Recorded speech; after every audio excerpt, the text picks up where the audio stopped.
Eusko Alderdi Jeltzaleak irabaziko lituzke Eusko Legebiltzarrerako hauteskundeak egun ospatuko balira. Halaxe islatu du behintzat Eusko Jaurlaritzak astelehen honetan ezagutarazitako soziometroak. Inkestaren arabera, jeltzaleek 28 eserleku lortuko lituzkete, pasaden bozketan baina bat gehiago, EH Bilduk berriz 27 aurreko hauteskundetan gisa. Bi alderdi abertzaleak parez pare dituko lirateke beraz, eta bien artean 54 eserleku lortuko lituzkete Gasteizko Parlamentuaren 172. PSEek 12 ordezkari lortuko lituzke, PPek 7 eta Vox ultraeskuindarrak bakarra. Sumarrek egun duen eserlekoa galduko luke. Bordeleko Hezkuntza Akademiak baieztatu du euskaraz ikasten duten ikasleek ezin izango dute basoko matematikako azterketa euskaraz egin. Ahozkoa euskaraz egin ahal izateko eskaera ere egin zuten Sehaska, Bigabai eta Euskal Aziak elkartetako kideek, baina Bordeleko Hezkuntza Akademiak bidalitako erantzun gutunean, bigarren azterketa horren aipamenik ez du egin. Peio Dufo Euskal Herria Baiko parlamentariaren arabera, entzuteko borondatea balego, euskarazko azterketak mantenduko lirateke, behin-behinean bada ere, marko egonkorra adostu arte.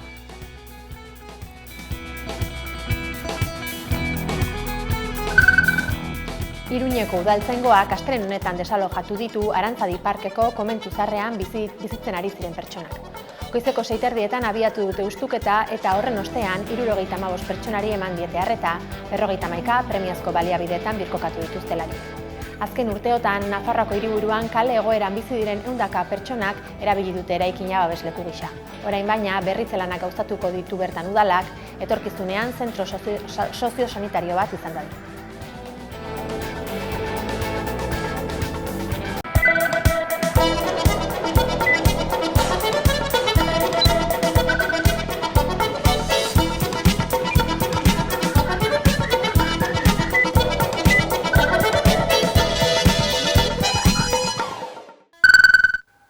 Gabon guztioi eta ongi etorri apirilaren 13ko albistegira. Peio Otxandiano Euskal Herria Bilduren legebiltzarreko buruak Nueva Ekonomia Forumean parte hartu du astelehen honetan. Gerrak eragindako ziurgabetasun testuinguruan momentu ekonomikoari eta industria politikari buruzko EH Bilduren ikuspegia azaldu du Otxandianok. Eusko Legebiltzarrerako hauteskundeak egin eta 2 urtera Peio Otxandianok agerraldia egin du Nueva Ekonomia Forumean, orain arteko balorazioa egin eta Arabak, Bizkaiak eta Gipuzkoak herri gisa dituzten erronka sozioekonomikoei buruzko ikuspegia azaltzeko. Nazioarteko gerra testuinguruan kokatu du Otxandianok bere hitzartzea eta nabarmendu du Europa bidegurutzean dagoela. Gaur, neurri ekonomiko garestiak hartzera behartuta gaude, Amerikako Estatu Batuek gerra globaleko agertokira bultzatzen gaituztelako. Eta horrek, bestelako konsiderazioak alde batera utzita, ondorio lazgarriak ekar diezaizkiokelako gure industriari. Zentzu horretan azpimarratu du Europak bere proiektu politikoa birsortu behar duela, ilustrazioan, berdintasunean, justizia sozialean, planetaren etorkizunarekiko konpromisoan eta nazioen subiranotasunarekiko errespetuan oinarrituta. Eta ildo beretik Eusko Jaurlaritzaren industria plana kritikatu du. EH Bilduren Gasteizko Ganberako buruak dio plan horren emaitza pobrea eta definiziorik gabekoa dela. Izan ere, Eusko Jaurlaritzaren plan industriala ez doa zenbait proiektu estrategiko identifikatzetik asko zara. Ez dago misiorik. Era berean norabide falta egotzi dio Eusko Jaurlaritzari. Jarduera industrialaren interes soziala definitu behar dela deritzo. Hau da, zein den enpresa egitasmo baten interes sozial edo publikoa. Interes sozial horren arabera, erabaki beharko luke sektore publikoak norekin, nola eta zenbateraino kolaboratzen duen. Trantsizio energetikoaz, migrazioaz eta etxe bizitzaz ere mintzatu da Otxandiano eta adirazi du esparru horietan ez dagoela plan estrategikorik. Dei zuzena egin die agintariei hurrengo hauteskundetan fokua jarri beharrean, ondorengo belaunaldietan jartzeko eta herrialdearen etorkizuna aintzat hartzea eta ez alderdi politikoena. Lehendakari berria eta historikoa izango da aurrerantzean Euskal Hirigune elkargoan. Iragan larunbatean Baionako Arteen Hirian eginiko bilkuran hiriburuko auzapeza Alain Iriart gailendu zen bigarren itzulian eta elkargoko lehendakari izendatu dute. Jarrene Etxegarai orain arteko lehendakaria atzetik gelditu zaio. Bada horrela, lehenbizikoz ezkerrekoa, abertzalea eta euskalduna izango da aginte postu horretan. Alain Iriarte hautatu dute Euskal Hirigune Elkargoko lehendakari. Elkargo kontseiluko gehiengo osoak hala erabaki du. Izan ere 232 bozkatzaileetatik 119 eskuratu ditu Iriartek bigarren itzulian. Jan Rene Etxegaraik 102 bozka lortu ditu. Bestalde 8 boto zuriak izan dira eta 3 baliogabeak. 4 hautagai zeuden jokoan, Peio Etxeleku EAJko kidea, Alain Iriarte HBko kidea, Pascal Eselirre euskindarra eta Jan Rene Etxegarai Baionako auzapeza eta makronista. Halere Elkargoko kontseiluko hautetsiek beren boza Alain Iriarte eman diote hiriburuko auzapezari. Aurreratu du auzapez postu utziko duela eta trantsizio horretan lanean hasiko dela ondoko asteetan lehendakari postuari dedikazio osoa eskaintzeko asmoz. Lehendakari aldaketa hau historikoa da. Elkargoa 2017 sortu zenetik Jan Rene Etxegarai izan baita aginte postu horretan. Eta beraz orain Alain Iriarte hautatu izanak esan nahi du lehendabizikoz Euskal Hirigune Elkargoko lehendakaria ezkerrekoa, abertzalea eta euskalduna izango dela. Azken 10 urteetan Ipar Euskal Herrian izandako aldaketa politikoaren erakusgarri da. Edonola ere lehiestua izan da. Orain arte lehen itzulian hautatu izan dute presidentea. Aurten baina gehiengo absoluturik ez lehen itzulian eta bigarren itzulian aukeratu dute lehendakari berria. Lehen itzulian Jan Rene Etxegarek hartu zion aurre Iriarteri. Etxegarek 98 bozka eskuratu zituen, Iriartek 8, Peio Etxelekuk 58 eta Pascal Eselierrek bakar bat. Hautagai bakar batek ere ez zuen ez gehiengo osoa lortu bigarren bozketa egin zuten eta hor Iriarte Garaie. Behin lehendakaria erabakita apirilaren 24ko Elkargo kontseiluan, kontseilu iraunkorreko kideen hautaketa, kontseilu exekutiboaren osaketa hau da 15 lehendakari orde, 9 kontseilari ordezkari tematiko eta 10 lurraldekako kontseilari ordezkari eta sindikatu mistoetako ordezkariak hautatuko dituzte. Preso bat hilda aurkitu dute pasaden ostiralean Arabako Zabaia espetxean. Urte hasi zenetik, kartzela horretan gertatutako bigarren heriotza da eta Euskal Herriko zentroetako laugarrena.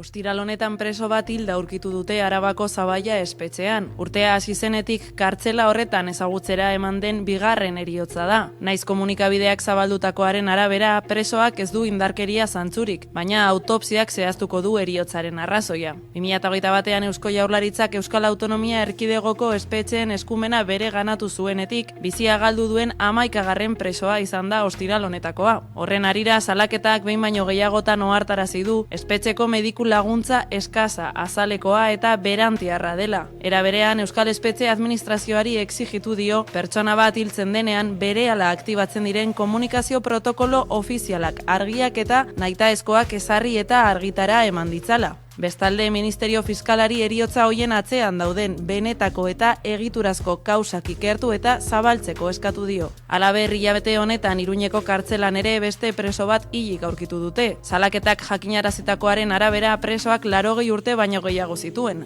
Elkarteak salatu du astebete baino gehiago igaro zela heriotzaren baieztapen ofiziala heldu arte. Gauzak horrela 2026 honetan guztira 4 lagun hil dira Euskal Herriko espetxeetan. 2 Zabaian, bat Iruñan eta beste bat Baionan.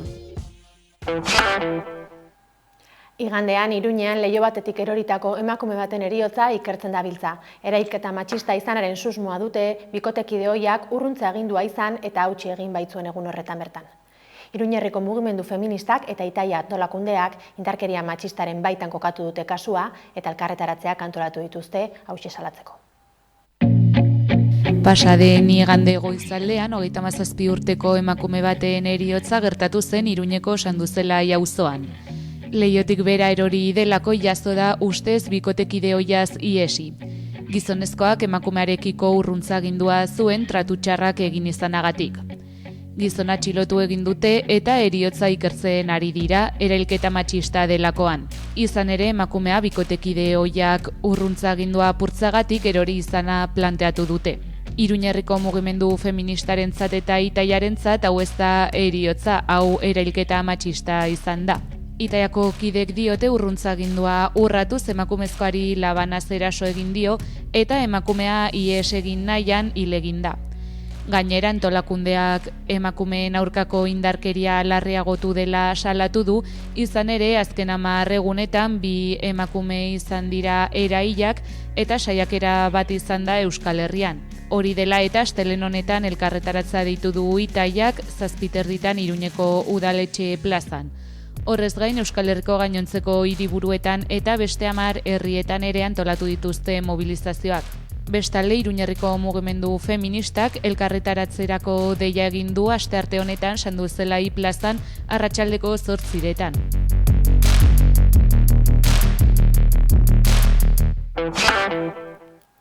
Elak 1.500 euroko gutxineko soldata propioa aldarrikatuko du maiatzaren lehenean. Astelehen honetan eginiko agerraldian, LGS-aren aldeko borrokan sakontzeko deia ere luzatu dute. Ela sindikatuak 1.500 euroko lanbide arteko gutxieneko soldata aldarrikatu du datorren maiatzaren lehenean Bilbon zein Iruñean lanbide arteko gutxieneko soldata 1.500 JK hemen erabaki arte lelopean. Ekimenaren berri eman dute astelehen honetan Bilbon egindako prentza aurrekoan Mitxel Lakuntza idazkari nagusiak eta Amaia Muñoa idazkari nagusi albokoak. Sindikatuak azpimarratu du demokraziaren eta burujabetza sozialaren defentsa izan behar direla borrokaren ardatz nagusiak. Nabarmendu dutenez, gutxieneko soldataren aldeko aldarriak gizarteak bere ganatutako borrokada eta bide horretan sakontzera deitu dute. Halaber, sektore feminizatuen egoera salatu dute, uhartaraziz aitortza sozial txikiena dutenak direla eta aldi berean prekarietate egoerarik larrienak pairatzen dituztela. Arrazakeriaren aurkako borroka ere lehen lerroan jarri dute, azpimarratuz bertako langileen eta behargi migratuen arteko soldatarrakala 30%tik gorakoa dela. Azkenik, patronalei, gobernuei eta alderdi politikoei ozenki eskatu diete 1.500 euroko lanbide arteko gutxieneko soldata ezartzeko konpromisoa har dezatela. Bereziki Eusko Jaurlaritzako lehendakariari zuzendu zaio Lakuntza eta honek iniziatiba hartu behar duela adierazi du. Elak ohartarazi du beharrezkoa dela Euskal Herriaren burujabetza areagotzea eta aldi berean faxismoaren gorakadari aurre egiteko mobilizazioa indartzea. Datorren aprilaren 24 eta 25ean, Ezpeitira gerturatzeko deialdea egin die Euskal Herrien Euskarazek abertzaleei, izan ere, Euskaltzale independentiston bigarren topagune ospatuko dute bertan. Eta ekitaldi honi eta Euskararen inguruko beste bat gairi buruz hitz egiteko gonbidatu dugu gaurkoan gurera, Markel Adin, Euskal Herrien Euskarazeko kidea. Eguerdion? Eguerdion. Mila esker gonbidapena onartu izanagatik. Zuei. Kontatu dugun bezala, Euskaltzale independentiston bigarren topagunea, aprilaren 24 eta 25ean Azpeitian, zein da egitasmo horren helburua? Bai, hemen, Euskal Herrian Euskaraz da espalditik antolatzen den mugimendu bat, eta horre 2019an erabaki zen astindu prozesua ditutako prozesu bat egitea, pixka bat berrikusteko non zegoen Euskal Herrian Euskaraz, eta zer egin behar zuen hortik aurrera, eta bar. Eta horrela baki zen, topaketa batzuk egin behar zirela, 2 urtean behin, euskaltzaleak elkartzeko, elkarrekin hausnartzeko, eta gero, helburua zen pixka bat, hemendik eta 2 urtetara, topaketen 2 urte gerora, pixka bat berrikusi non gaunden, eta ze norabide markatu behar zuen, zer norabideetan jardun behar zuen Euskal Herrian Euskarazeko. Eta zer nolako egitaragoa antolatu duzu oraingo edizio honetarako, zer topatuko du jendeak bertaratzen denean? Bai, izango da Hortzilaretik larun batera, eta hemen Hortzilarean izango dugu hitzaldi zentrala edo izango dena rasismoaren eta migrazioaren ingurukoa, deituko dena ongi etorri Euskal Errepublikara, eta pixka bat hor solastuko da, ze aukera ditugun pertsona migratuekin eta nola ikusi behar ditugun. Gero izango dugu kontzertu bat akustikoan eta gero pala partida batzuk. Eta gero lo egiteko aukera izanen da, eta gero larun batean hasiko dugu eguna mahai inguru zentralarekin, izango dela Euskara eta Independentzia, eta hor parte hartuko dugu Euskal Herrian Euskarazek, Ernaik eta Jardunek. Eta gero horren ostean izango dugu ekitaldia eta bazkaria, gero arratsaldean tailer eta hitzaldi desberdin batzuk, eta gero ja kontzertuak, Tapia Teleturia eta Maruxak. Eta lehenengo edizioetatik bigarren honetara aldaketak egin dituzue egitarau edo ekintza motari dagokionez asko ezberdintzen dira bi topaketak? Motari dagokionez ez dut uste, baina edukiari dagokionez bai, errango nuke gaur egun pilpilean dagoen migrazioaren aferari helduko diogula, eta gainera egitarauean beran izango duena zentralidade bat, eta gero euskara eta independentziaren etengabeko beharra egongo da azpimarratuta. Eta zenolako izan da antolaketa prozesua, denbora asko igaro duzue topaketa hauek antolatzen? Bai, horrelako egitasmoek beti izaten dute antolaketa potente eta luze baten beharra, eta beraz hori, pixka bat pasatzen dugu 2 urte edo pentsatzen zer eta nola egingo dugun, norekin egingo ditugun eta bar.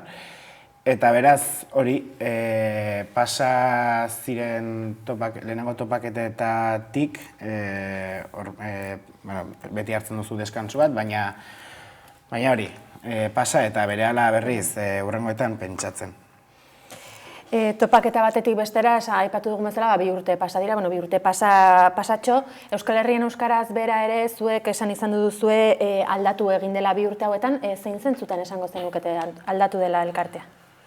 Uste dut aldatu dela, baina ez dela bakarrik Euskal Herrien euskaraz aldatu, baizik eta Euskal Herriko militantzia kasi oso aldatu dela, beti badira salbuespenak, baina errango nuke hori, militantzia asko gaztetu dela eta oraindik gaztetzen ari dela. Euskal Herrian euskaraz bada elkarte bat edo eragile bat oraindik gaztetze hori gehiago eman behar dela nire ustez, eta gero bestalde errango nuke militantzia feministago batera bideratzen ari dugula elkartea bera. Eta elkarteaz gain esan izan duzu ere ingurua Euskal Herria eta mundua bera ere 2 urte hauetan aldatu egin dela. Zein zentuen, obera, okerrera, aldatu besterik ez, ezberdina da eta kitxo? Obera edo okerrera bakoitzak ikusi beharko du ez. Gure ustez mundua bera okerrera doa, ikusten dugu Trump eta bertzelakoak gerra etengabe eta etengabeko bertze gerra batzuen piztea eta bar. Ez dugu uste hori denik aldatzea sin más edo besterik gabe aldatu dela. Uste dugu horren atzean badagoela badirela erantzuleak eta beraz gerra horiek eta aldaketa hauek ekartzen dutela gure zapaltzea eta beraz mundua okerrera doala. Ikusten dugu ere bai, mundua ez ezik Euskal Herria ez dela salbuespen bat, eta hemen ere ikusten direla rasismo pila bat, geroz eta gehiago, zapalkuntza mota ezberdinak, xenofobia, eta ikusten dugu ere bai Euskararen kontrako zapalkuntza ere gero eta gorago doala. Bestalde, Euskarari dagokionez, Euskararen aurkako oldarraldia bizi dugula, esan ohi dugu aspaldidanik, nolakoa litzateke zuen ustez oldarraldi hori? Hau da, zein arlotan edo zein alorretan kokatuko genuke bereziki? Errango nuke, bizi ditugun espazio guztietan dagoela Euskararen kontrako zapalkuntza hori, baina bereziki eta azken hilabetetan ikusi duguna izan da oldarraldi judizial bat dagoela Euskararen kontra, eta errango nuke gero Euskararen alde mobilizatzen diren elkarteen kontrako ere bai, adibidez ikusi dugu korrikaren kontra egon den kanpaina guzti hau, gure kontra ere bai Komisionesek adibidez antolatu zuen kanpaina bat. Oraintxe galdetuko dizut kanpaina horren inguruan, baina aurretik oldarraldia bere osotasun horretan ikusita, zer dago oldarraldi horren atzean? Hau da, zein da eraso horien arrazoi edo zein irakurketa egiten duzu zuen? Bai, guk uste dugu Euskararen borroka, ikusten dugu Euskararen borroka ezin dela joan bera bakarrik, baizik eta bertze borroka batzuekin elkarlanean joan behar dela, eta errango nuke Euskararen borroka badela bada egoen borrokarik askatzaileena edo behinpin estatuen aurrean bada borroka askatzaileena. Eta uste dut, Euskara aurrera doan enean, Euskararen kontrako olatua ere bai aurrera doala, eta beraz, borroka askatzailea den enean, zapaldu nahi gaituzte eta lotu nahi gaituzte. Beraz, esango genuke, ez dela hizkuntza bera erasotzaile horiek mehatxatu sentitzen dituen, hau da, beste zerbait ikusten dute horren atzean?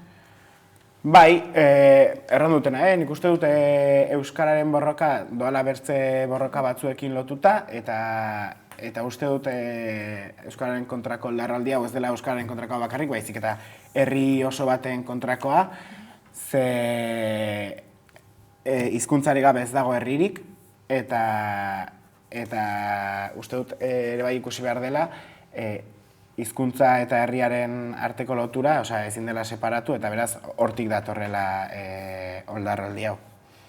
Aipatu dugu oldarraldi horren zati esanguratsu bat judiziala badela, ala aipatu duzu, horien artean dago lan eskaintza publikoetako euskararen hizkuntza eskakizunaren aurkeztu izan diren hainbat eta hainbat helegite, eta honekin lotuta martxoaren hasieran argiak argitaratutako ikerketa, non Errenteriako udaleko leparen aurkako helegitea antolatua izan zela ondorioztatu zuten, eta Komisionen Sobereraseko ordezkarietako bat ere tarteko. Zakit horren inguruan zer dio zuten?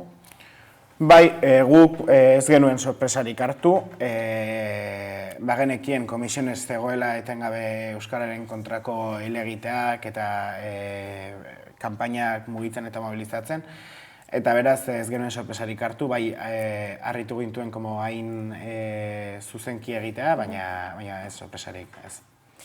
Eta Euskal Herrien euskaratzetik ikerketa hori argitaratu aurretik ere salatu izan duzue Komisiones Obrerasen jarrera euskarafoba deitu izan duzuena, ezta?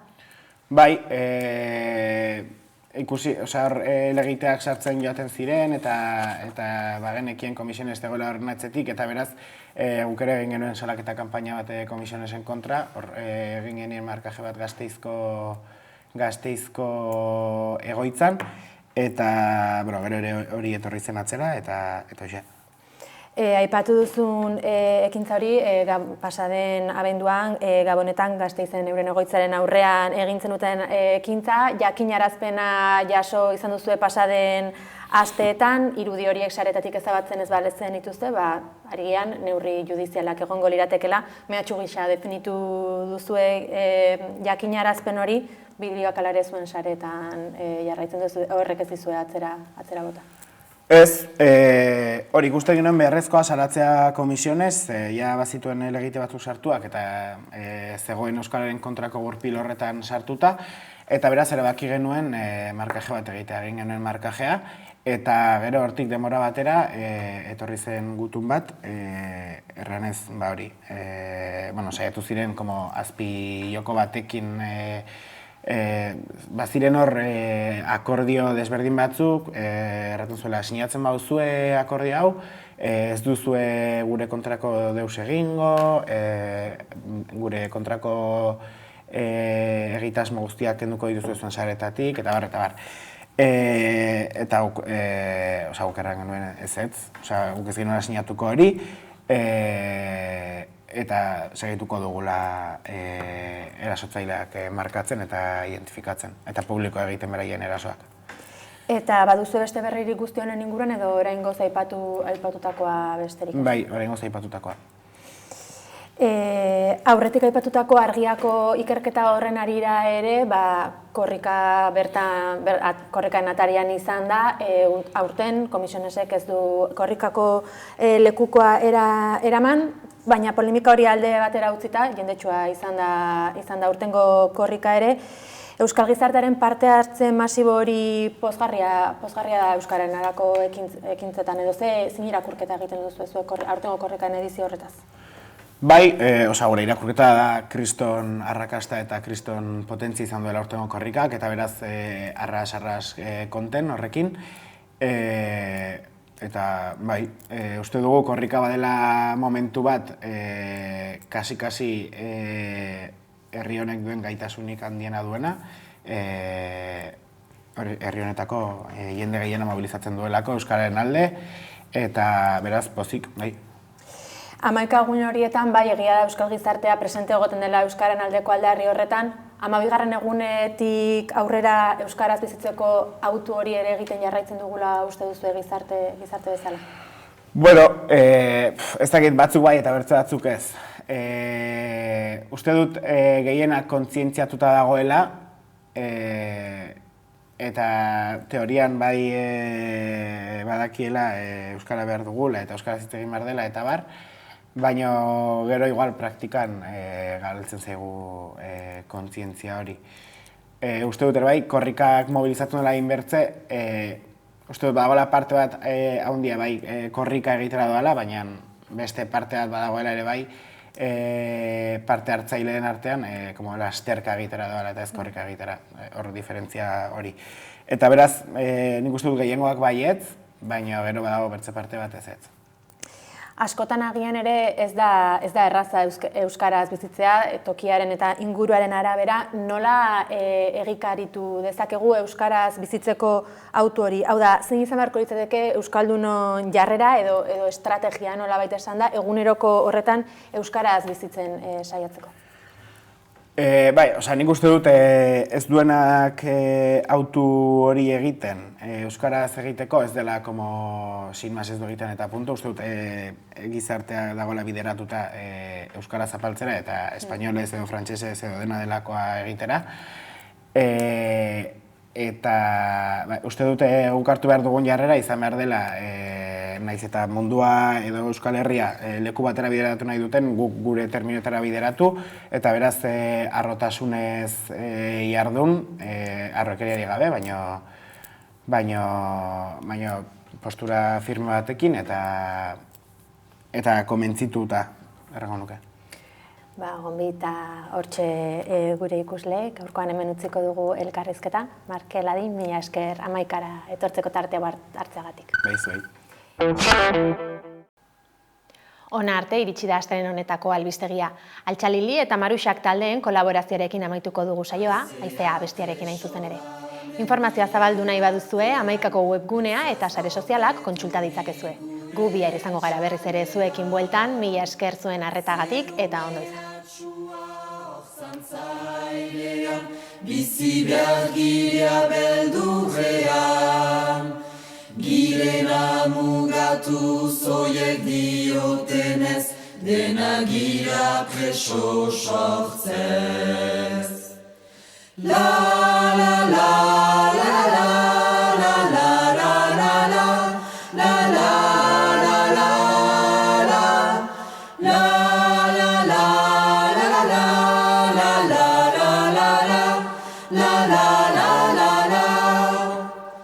eskerrak zueri boiera